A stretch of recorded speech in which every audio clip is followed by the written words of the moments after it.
Well, thank you. Thank you very much. It is really great to be here in this role. It's a bit surreal to be here as a Liberal MP for Calgary Confederation still, as Kara mentioned, on April 1st is when, it was all launched. And I wasn't really thinking I was going to be a candidate before that, but hey, things happen. And so I'm going to talk for about 15, 20 minutes and then answer any questions anybody has. And in these first couple of minutes, Margaret asked if I could talk a bit about the early days of being an MP and focus maybe on the organizational side, the party politics sides of things. But, I want to talk a little bit about my election before we get there. Maybe as a way to get there is probably a better way to put it. Because in some ways, this was a very improbable election. We weren't the most likely seat to go Liberal. We probably weren't even the second or third most likely. So, yeah, in some ways, very improbable. But, on the other hand, hard work done for decades by Liberals on the ground in Alberta made it probable we'd win somewhere, right? Because probability is just math. And when you put enough chips on the board, when you're strong in lots of places, oh, well, when you compete everywhere, sometimes you're going to win where you didn't necessarily think you were going to win. The hockey metaphor would be enough shots on net and you're going to get some goals, right? And because of the work of Liberal teams everywhere, we got a lot of shots on net. And the thing that I tell anyone is don't let the top line number of MPs fool you, because sometimes the score doesn't reflect the games, and sometimes that's just how it goes, both in politics and in hockey, right? We got a lot of shots on net, and we scared the shit out of the Conservatives. I might be the sole Liberal MP in Calgary, but we got 37% of the vote in Calgary. And to say that's the most in generations actually greatly understates the case. In fact, it's literally the most Liberal vote ever in the city of Calgary that we got last time. So just under 4 in 10 Calgarians, compared to the 4 or the 6 in 10 Calgarians who voted Conservative. I think, look, I don't know about you, but I think the national stereotype kind of gets broken when there's barely better than a coin toss chance a Calgarian you run into is a Conservative instead of a Liberal. So we're really on a march. And I want to cast your eyes backwards, right? 20 years ago, we were competitive nowhere in Calgary. Every seat was a foregone conclusion.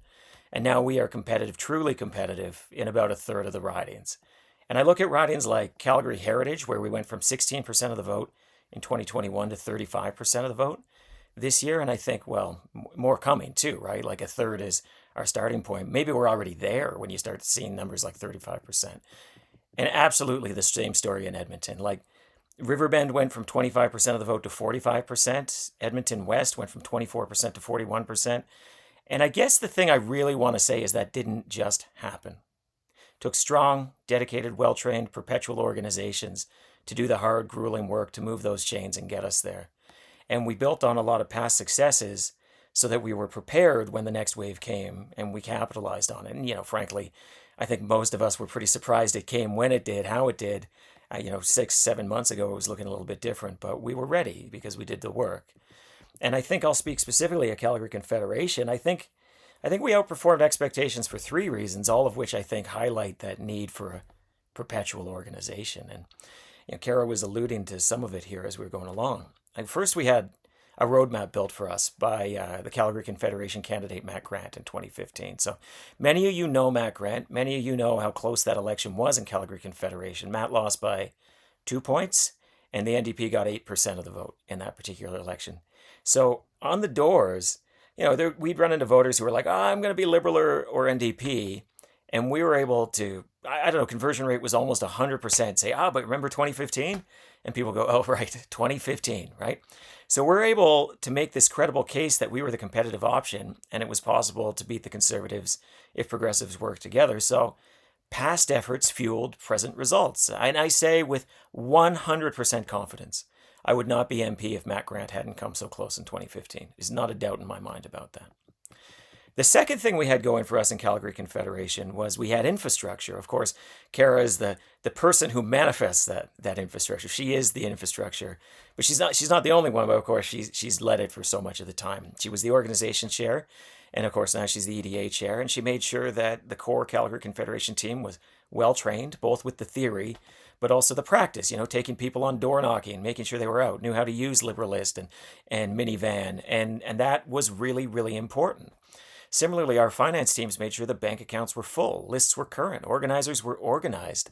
And so once again, past efforts fueled present results, because Calgary Confederation always carried itself like a held Liberal riding, always acted accordingly. Campaigns weren't something that just happened at election time. EDAs actively did the work between elections, and that paid off during the election, right? And then, finally, the third one is we had volunteers, scores of them, so many that I think some days it was a struggle to know what to do with them all. And you really saw that when you were going around the riding during the election. We'd run into the Conservative door knocking team. There'd be 5, 6 people out. We'd have 20 in an area. It got crazy sometimes. Like we were getting through lists so fast. We were pushing the team to build even bigger lists all of the time. We had 450 active volunteers or so. To put that in a different context, that's about 1 in 200 constituents or 1 in 100 Liberal voters in the area.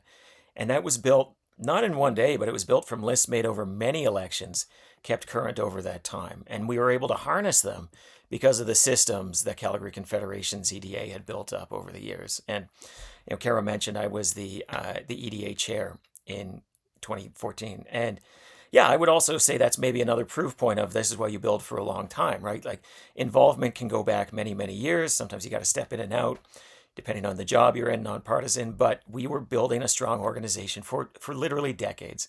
I think back to all those campaigns, back when it was Center North, battles we fought, all the E-Days we organized through the 90s and aughts, right? All that work we did. I mean, all the dark alleys we walked down, frankly, all of the dead ends we thought we were coming to, that effort counts. It made us stronger. It got us to a place where when the phone call comes, everyone and everything is ready. So again, I just want to say past efforts fueled present results. So that brings us to now. And our efforts now are going to fuel tomorrow's results. So I hope if you remember one thing from me chatting here, it's that these opportunities are created, not given. And if we work hard, if we stay trained, if we stay organized, if we stay current, if we keep expanding the team always, and not just at election time, but always, we're going to grow our organization and we're going to grow our movement. And we're going to make the improbable probable and even inevitable somewhere, right? Can't say where that somewhere is, but it's going to be in a growing number of somewheres because we have never been as strong of a political party in Alberta as we are today. And sometimes we're going to lose more than the effort suggests we should. That's how it goes. That's what I would argue happened this election in many ways. I thought we were going to get a few more. But sometime in the future, I guarantee you we will also outperform and we'll get a few lucky bounces that the other guys won't get. Because that's how it goes too. That's probability. But we got to be ready and we got to work hard because another election is always just around the corner.